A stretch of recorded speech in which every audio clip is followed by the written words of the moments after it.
Hi, I'm Fred Willard, and you're watching Ken Boxer Show live. What a beautiful community it is up here. I bicycled all the way up from Los Angeles, and boy, are my legs tired. The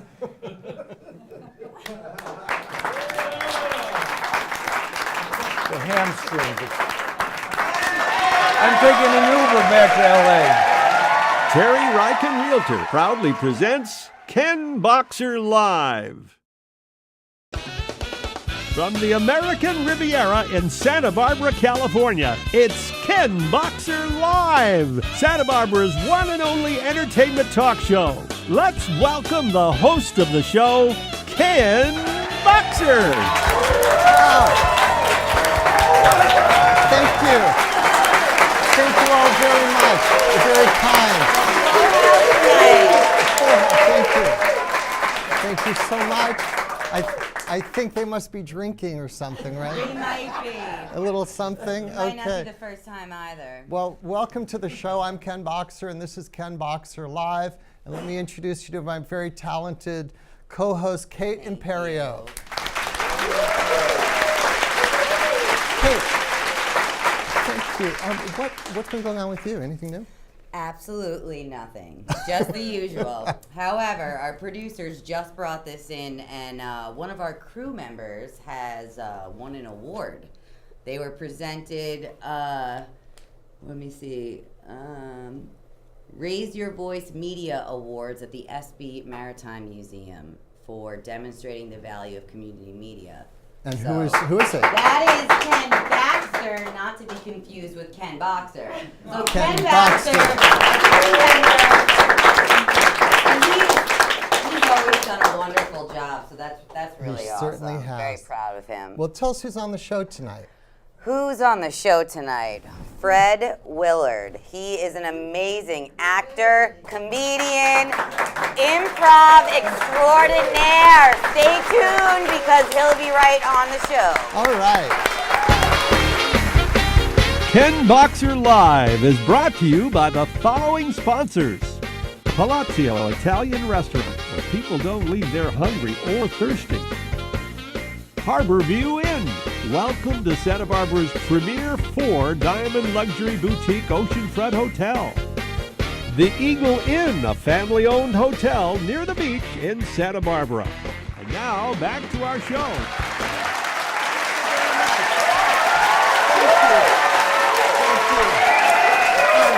Joining us tonight is the actor, comedian everybody knows from his many appearances in motion pictures, television, the stage, and as a writer. Making his very first appearance on our show, let's welcome the multi-Emmy nominated actor and always funny man, Fred Willard, everybody.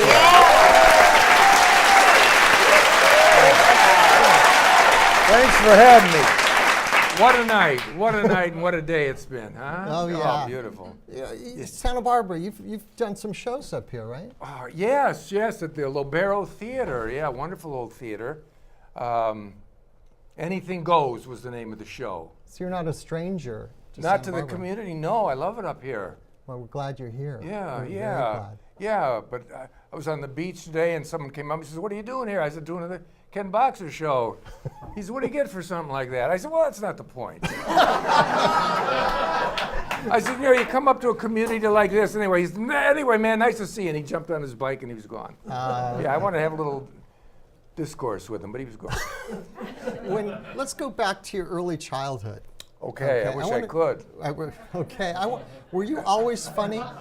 I think I was kind of the kid in class that made everyone laugh, and the teachers would be a little annoyed with me. But I'm from Cleveland, where Bob Hope was from too, and I would always have some smart aleck remark in class, and I shouldn't have.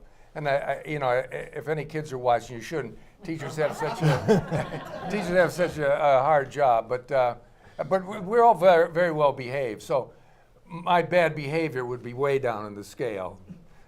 But you're in school. You're the class clown, you were saying. But why did you go to comedy? What made you decide comedy? Well, I didn't know what I wanted to be. I thought I could be a baseball player for a while.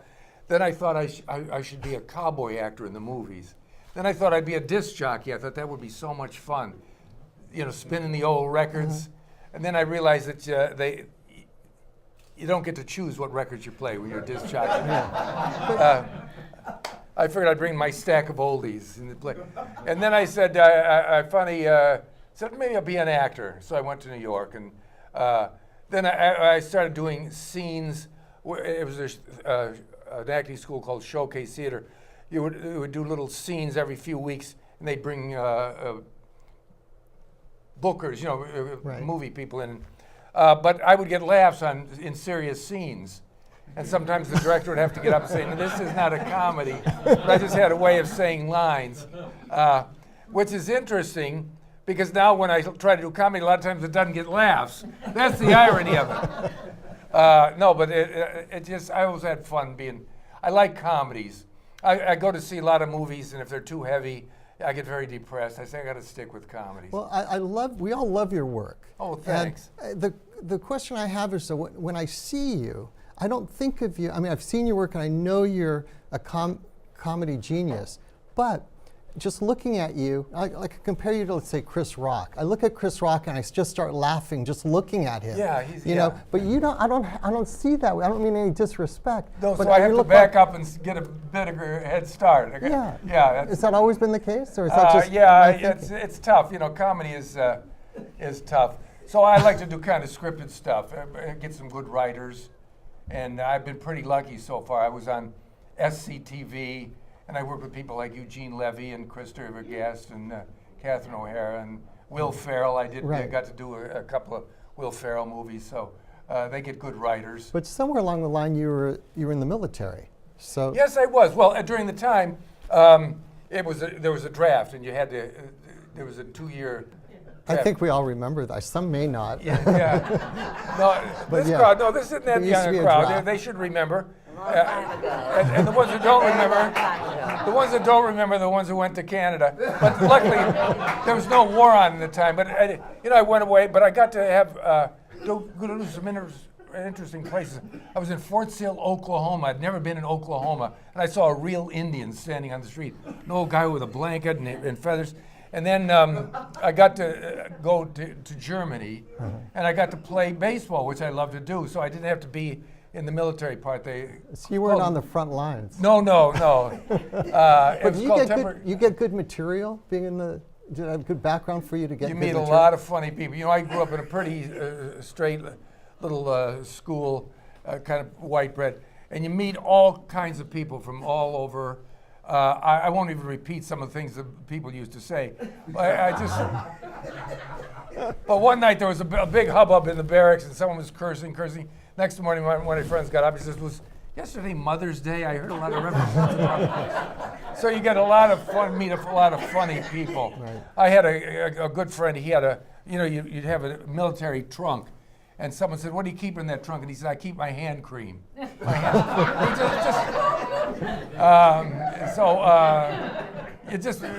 You draw on all that later when you go out into life. Am I really trying to have a serious conversation? No, it's not going to happen. I don't think it's going to happen. It's not going to happen. But can you teach someone comedy, or is it just really innate? Can someone really be an excellent comedian without experience and just go for it? Yeah, I think if they get a good writer and get put in the right place. I'm thinking a lot of people get put into roles and maybe they're not funny. What I'm trying to say, no, I think you have to have a funny background. You have to think funny. And a lot of people think funny, but they're not that funny, and I include myself in that. A lot of times, you do very well at times, and other times you don't do so well. And so I think you have to lean towards comedy. And I like that. I have a friend who said, he's a very comic actor, and he did a few straight roles. And he says, "Man, that's so easy when you do a straight dramatic role, because you don't have to listen for those laughs." Yeah. Because in a drama, you can be Al Pacino, you can be Robert De Niro. A lot of people say, "I don't like his style," or "I love his style," or like I'm thinking of James Dean. James Dean and Marlon Brando, when they first came out, that was a big thing. Now you look back on them, And it's always almost embarrassing because so many people have tried to duplicate them since then. You see James Dean, you're driving me crazy! And you say, well, that's kind of over the top. But, so people would like him or you don't like him, but it's, they still can win an Academy Award. But comedy, if people aren't going to laugh, that it's not working. But you never give up.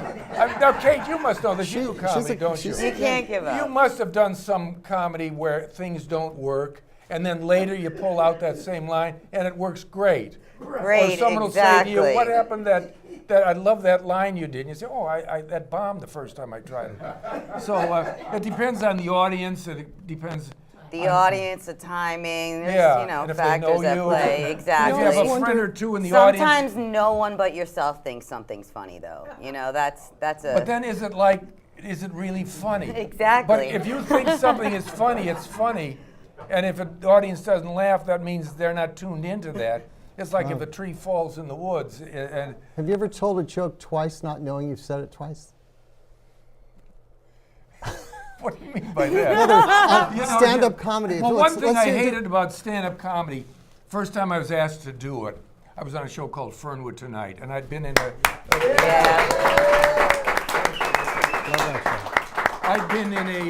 a comedy sketch group called the Ace Trucking Company, and we played. That's also. Yes. Yeah. Thank you. And we played this club in San Francisco, and when Fernwood Tonight came on, the audience came, and then they asked the owner, why doesn't Fred do a stand-up? And so the owner called me and said, the audience wants to know when you come up and work as on your own. I said, well, I don't really do that. He said, well, we'd really love you to come up. And he kept on and kept on. Finally, he said, okay, give me a weekend. And so I had to go up on the weekend. I said, what am I going to do to fill 2 shows? So I got some musicians together, and we did some musical stuff, and I made up some funny stuff. But I do the first show, and then the second show I'd say, now what do I do? Because some of the audience would stay over. Would I just repeat that or do a whole new show? But my best show is here. Then the next night I have to go back and do the same jokes. I said, I would love to have been so brilliant that I could just improvise every night. Like do a 2-hour shows. John Rickles did that. Yeah, right? his act. Well, if you see him, a lot of the same things. Hey, is the Polish guy laughing? Black guy in the back, is he laughing? He's good. But I saw Don Rickles when he was really young and starting out in Las Vegas, and I never laughed so hard in my life. You'd laugh until your stomach hurt. And that's him, Rodney Dangerfield, the same way. But we all feel the same about you, I doubt that. I Oh, doubt yeah. it. Doubt that? I doubt No, if that's anyone- the truth. No. We have, by You the way. improv a lot of your roles. Yeah. Well, But to have people just doubled over, laughing, that's But we what- have a clip of the very popular show that you did, Everybody Loves Raymond. Yes. Can you perhaps set us up on the clip we're about to see? Yes. Well, I played this very religious man from Mississippi or the South. I thought it was too extreme until I ran into someone at a party and said, man, I grew up in the South and you hit it right on the head. I was a character. I wouldn't eat cupcakes. I wouldn't drink carbonated beverages. Wouldn't watch television. So this was a scene with Peter Boyle, Ray Romano, and the whole family. I forget what the situation is, but I've seen the clip and it is kind of funny. Okay, let's watch. All right, Fred Willard, everybody. Let's watch. Mr. and Mrs. MacDougall, would you like to begin? Very well. Dear Lord, we ask you in this time of turmoil to provide us with wisdom and compassion that we might act in accordance with your will. Amen. Amen. I can beat that.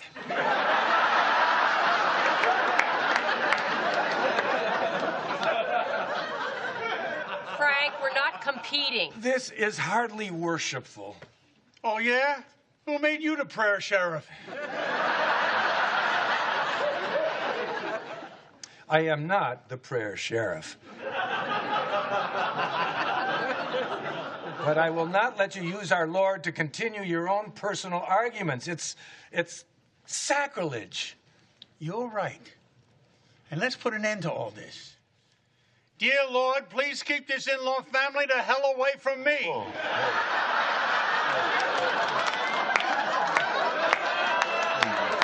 Fine, then you stay the heck away from us too. You can say heck all you want.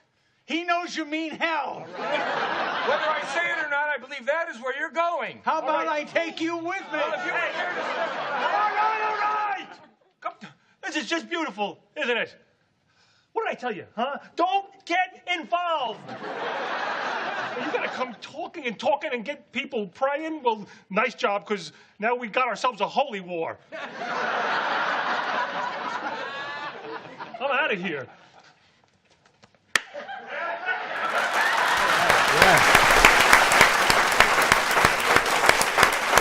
If you're just joining us, we have Fred Willard on our program. Cate.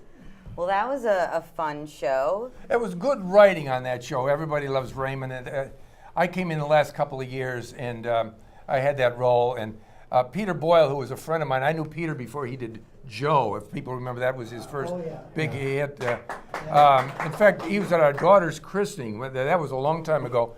And I said to Peter, I said, boy, you just sit back in that rocking chair and shoot off bazookas. They give him those one-liners. That was great. Were you able to ad-lib during that show? Not really. No, that was pretty tight scripted. And usually television is pretty tightly scripted. Movies, on the other hand, lately is kind of improvised.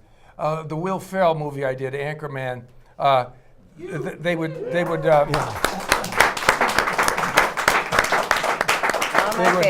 thanks. They would want it scripted one way, do it, and then people would start improvising, and the director would actually sit behind the camera and yell out lines for people to say, just non sequiturs.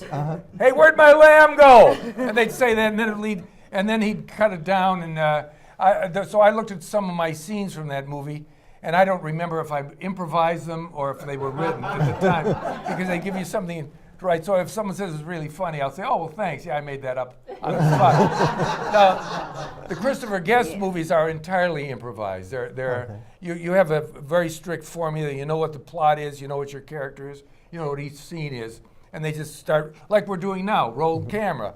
If this were part of a movie, it's not scripted, but we'd be playing, and Cate would come in with her lines, and you'd do yours. And so that's how the Christopher Guest movies are. And a lot of TV shows are that way now, kind of improvised.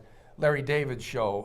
Curb Your Enthusiasm. Curb Your Enthusiasm. Totally improv. Kind Yeah. of like how Christopher Guest worked. Yeah. Just kind of setting up the character, and then the actors kind of. Yeah. And you watch it, and they're so funny. But then I had a friend who was on that. They said it's a long day. You shoot 10, 12 hours to boil it down to a couple of minutes. But let's go back for a second just with the Everybody Loves Raymond. Why do you think that show took off so well, and the chemistry among the actors was just profound? Well, one thing, Ray Romano is very funny, and I've seen him do stand-up, and no matter, I mean, you watch him and you say, well, this time he won't be funny, but by God, he has the kind of humor. Somebody said, like in football, and then a guy will go out and he's going one way, and suddenly his humor goes off in another direction. He had a great someone to play off with his wife, his mother, Doris Roberts, Peter Boyle. I joined the show when I was playing opposite Chris Elliott, who who was the son of Bob and Ray Elliott, son of Bob and Ray. It's okay. The first all-male couple who actually produced a baby. Yes. It's amazing. Scientists were amazed. So Fred, you think comedy. I did. You think comedy. The gay community was amazed. Let's bring them in. How, they're two men? It was adopted, right? No, it wasn't. Well, this is, let's bring in Ripley. Ripley's dead. Oh, well, I didn't know that. All right, anyway, cut that part out of you. You think in comedy all the time? Yeah, I guess so. And you know, it isn't always, someone once said comedy doesn't come from happiness. It comes from a lot of pain. A lot of things irritate me and aggravate me. Not as much as some comics. I mean, I don't go like this and you know, say, oh God, what? And I don't also like to just pick on every little thing. Do you ever notice how when you come on and someone comes as a guest on the show and they cross their leg, Or a woman like this. The actors who come, they'll come on, they come on with a tight skirt, then they keep the whole show pulling down their skirt. You must have seen Yes, it. I have. Keep it, for God's sake, put a pair of culottes or something on. Tape it. But it does come, it's like, a lot of things annoyed me. I didn't have a very, not an unhappy childhood, but not much fun in my family. But I had very funny aunts and uncles. And so that would inspire me. It's like a breath of fresh air when I had an uncle who would say something funny, or an aunt, and say something, oh God, so there's something to laugh at. So I was lean towards people who are funny. And Well, you also have a Rock of Gibraltar in your home. You've been married how long now? let's see, 2, 3 years, a long time, over 40 years. Yeah. Congratulations. Thank you. In Hollywood, that's like It never is, happened, yes. right? So I wanted to ask you about Wall-E.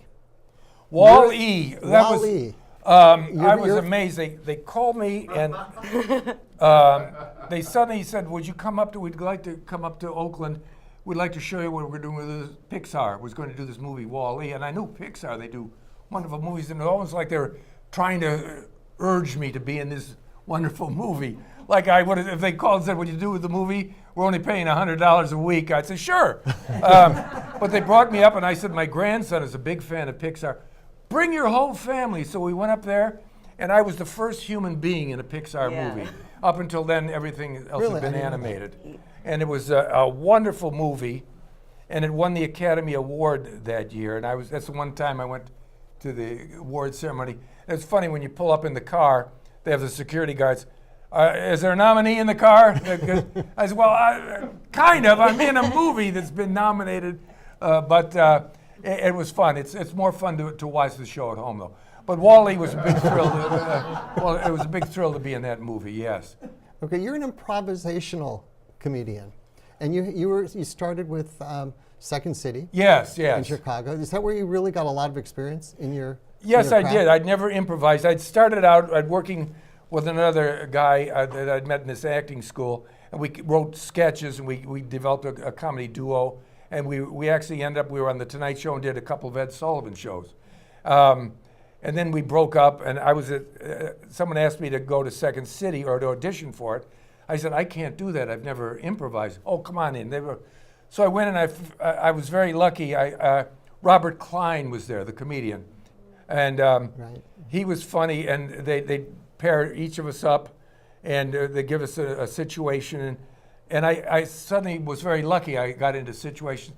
And by the end of the hour and a half, I said, we have time for one more. And I was like, let me get up here. So I went to Second City for 6 months, and they held me over for another 6 months. But every night, we did you do sketch material. Then afterwards, they have the improvisational part, where it's really raw improvisation. And you learn, I don't know if you can learn to improvise, but it's like learning to swim. They throw you in the water, and there you are on stage, working with someone who's very talented, David Steinberg, if people know who he is, Robert Klein, a couple of young ladies who were just like Elaine May types. And you're working as a little audience, and you know if something's working or if it's not. Well, something's working with you because you were nominated for several Emmys, one of them being for, I believe, if I've done my research, Modern Family. Correct? Yes, 3 times I was nominated, and I didn't win. I was nominated for something else. But the truth is, it was just so much fun to go. You wear a tuxedo, and you're there with other Emmy nominees, and suddenly you're on their level. Hey, I went with Robin Williams, so I kind of knew Robin. I loved you in this. Hey, thanks, Fred. But it's so nice.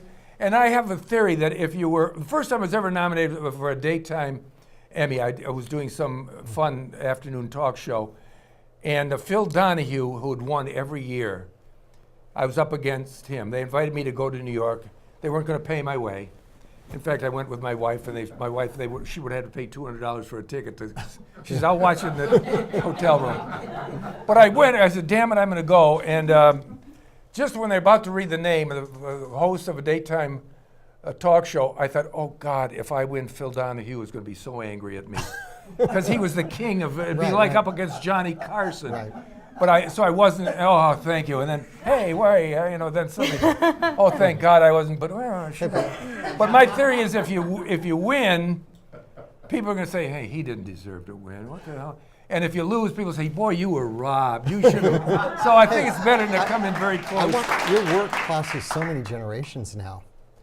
Everybody recognizes you, they see you, and from older people to younger people. Yes, They've seen it your was work. nice. It's I've been it's crazy. Very fortunate to be on shows that I've liked and that other people have liked, and worked with people I've liked. And I was on Wizards of Waverly Place. A friend of mine produced that, and so little kids would say, "Were you the so and so on Wizards of?" I said, "Yes, I was." Would it be a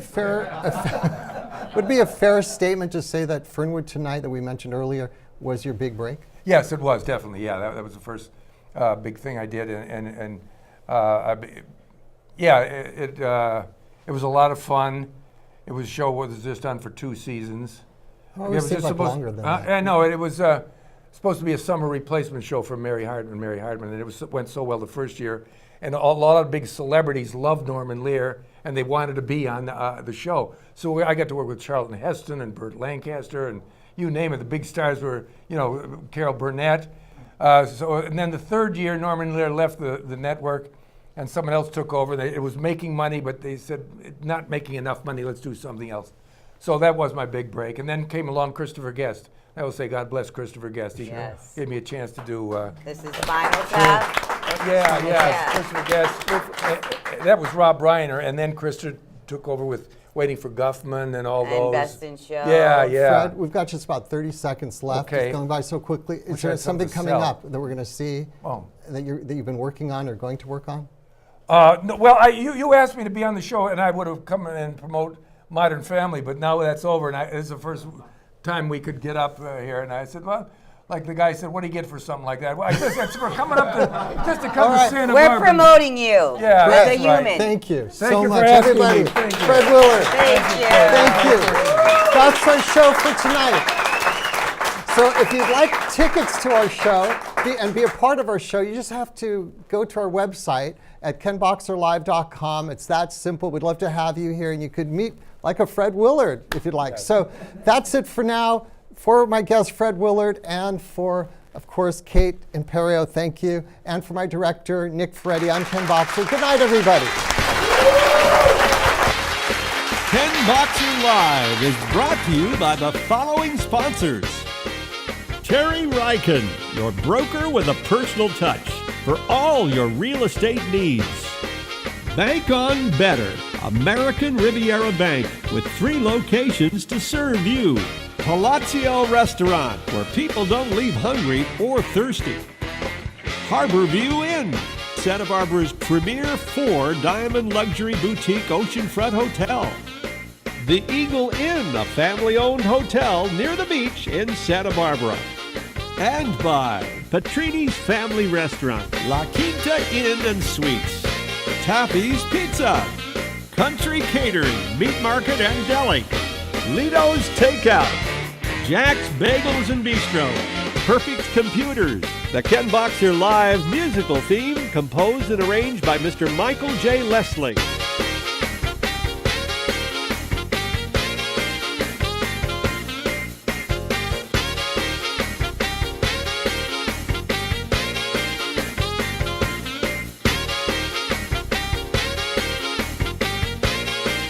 From all of us at Ken Boxer Live, I'm Baron Ron Heron. Good night, everyone.